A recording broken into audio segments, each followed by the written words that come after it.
Imagine a corporation so powerful it shaped markets and governments, only to collapse in the blink of an eye. While Enron is often remembered for its energy trading empire and accounting fraud, there's another story: its ambitious ventures into global infrastructure and high-profile developments.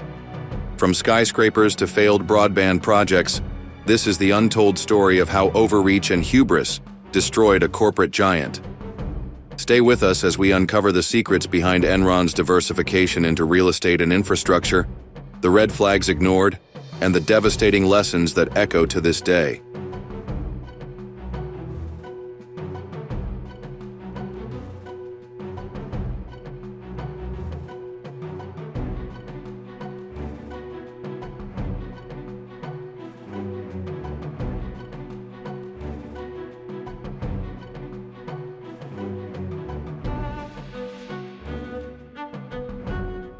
To understand Enron's story, we must first meet the visionaries who built it.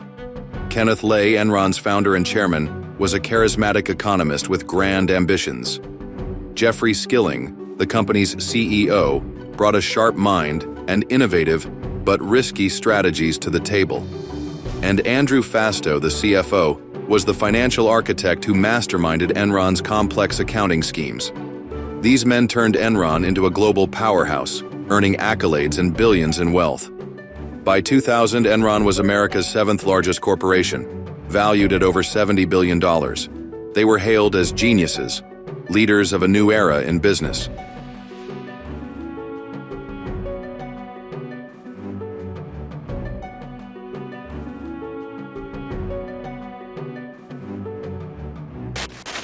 But how did these brilliant minds create a legacy that would ultimately implode?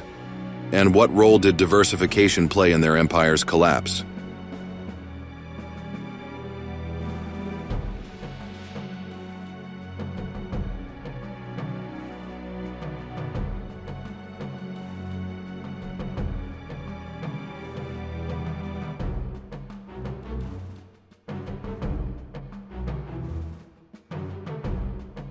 As Enron grew, it looked beyond energy trading to diversify its empire.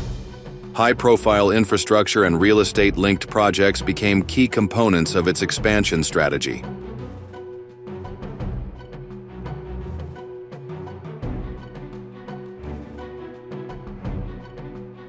One of Enron's most iconic ventures was the Enron Energy Center in Houston, a 50-story skyscraper completed in 2001. This building symbolized the company's dominance and housed thousands of employees.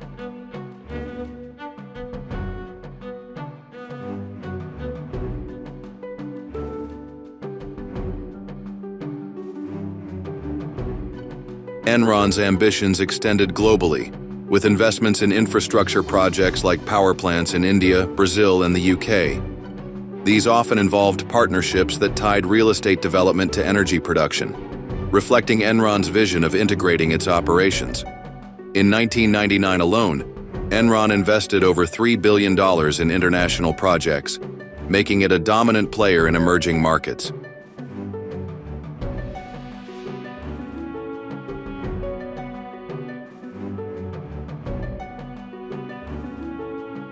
In the late 1990s, Enron entered the broadband market, promising to revolutionize connectivity by integrating high-tech infrastructure with real estate. Projects like smart buildings were heavily marketed, but ultimately fell short of expectations.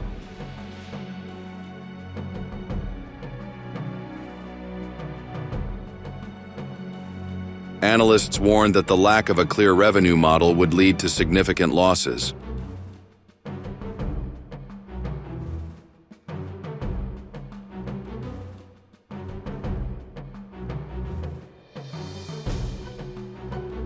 Yet behind these ambitious projects lay significant risks and overpromised returns.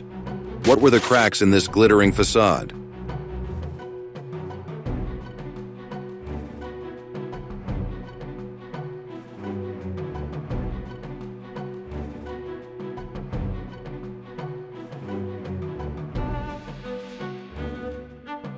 Enron's success wasn't as solid as it appeared. While their projects dazzled investors, the financial reality was far different.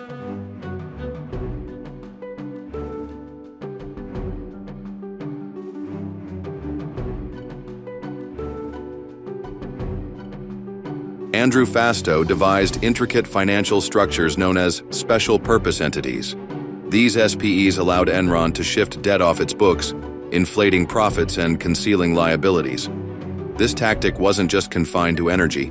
It also propped up their infrastructure and broadband ventures. Investors were misled into believing these projects were profitable when, in reality, they were hemorrhaging money.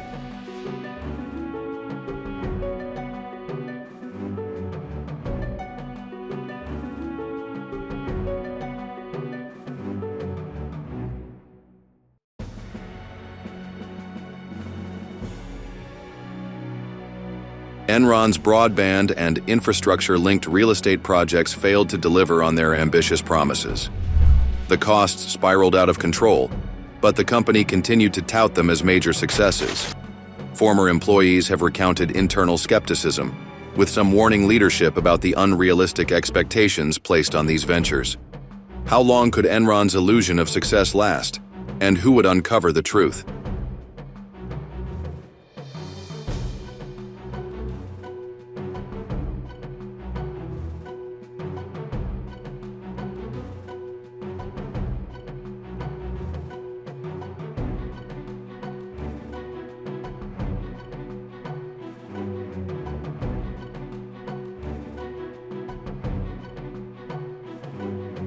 In late 2001, Enron's facade began to crumble. Investigative journalists and analysts uncovered the financial tricks that had kept the company afloat. Former Enron executive Sharon Watkins raised internal alarms about the company's accounting practices, but her warnings were ignored.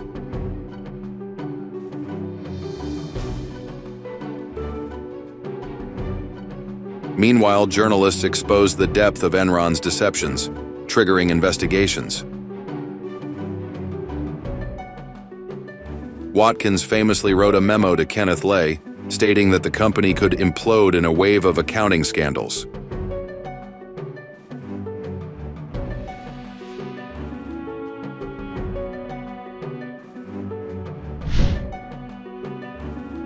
Enron filed for bankruptcy in December 2001. The largest in U.S. history at the time. Lay, Skilling, and Fastow faced criminal charges, including fraud and conspiracy. Fastow eventually cooperated with prosecutors, revealing the full scope of Enron's financial misdeeds. Auditors from Arthur Andersen were also implicated, leading to the collapse of one of the world's largest accounting firms.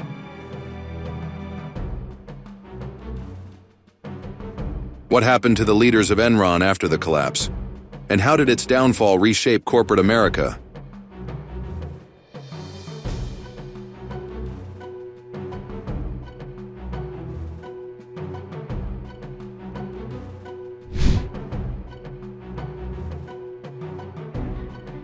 Enron's collapse devastated thousands. Employees lost their jobs and pensions, investors lost billions, and the ripple effects were felt across the global economy.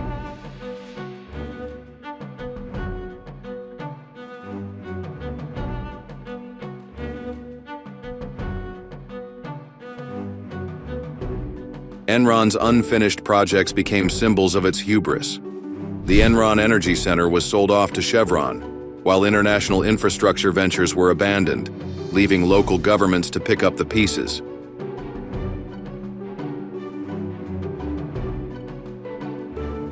The scandal led to significant changes in U.S. corporate governance, including the Sarbanes-Oxley Act, which imposed stricter regulations on accounting practices and increased penalties for corporate fraud. But what about the main players? Did they pay the price for their actions?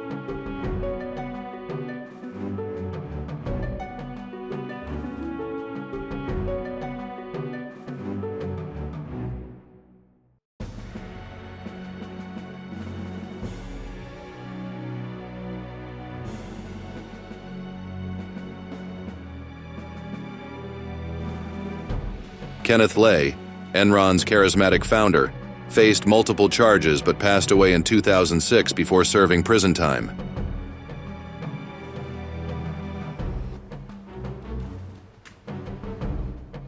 Jeffrey Skilling was sentenced to 24 years, but served 12 before his release in 2019. Guilty verdicts in the biggest case of corporate fraud in history. Counts of fraud. Jeffrey Skilling and Kenneth Lay. Andrew Fastow, the architect of Enron's accounting schemes, served 6 years and has since spoken publicly about corporate ethics, using his experience as a cautionary tale.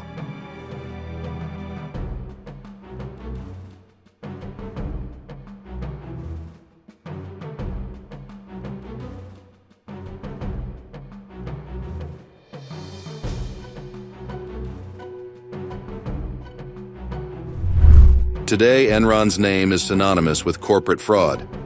Its story remains a cautionary tale about the dangers of unchecked ambition and deception.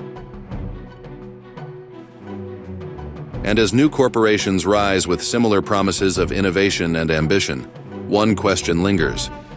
Could another Enron be looming on the horizon?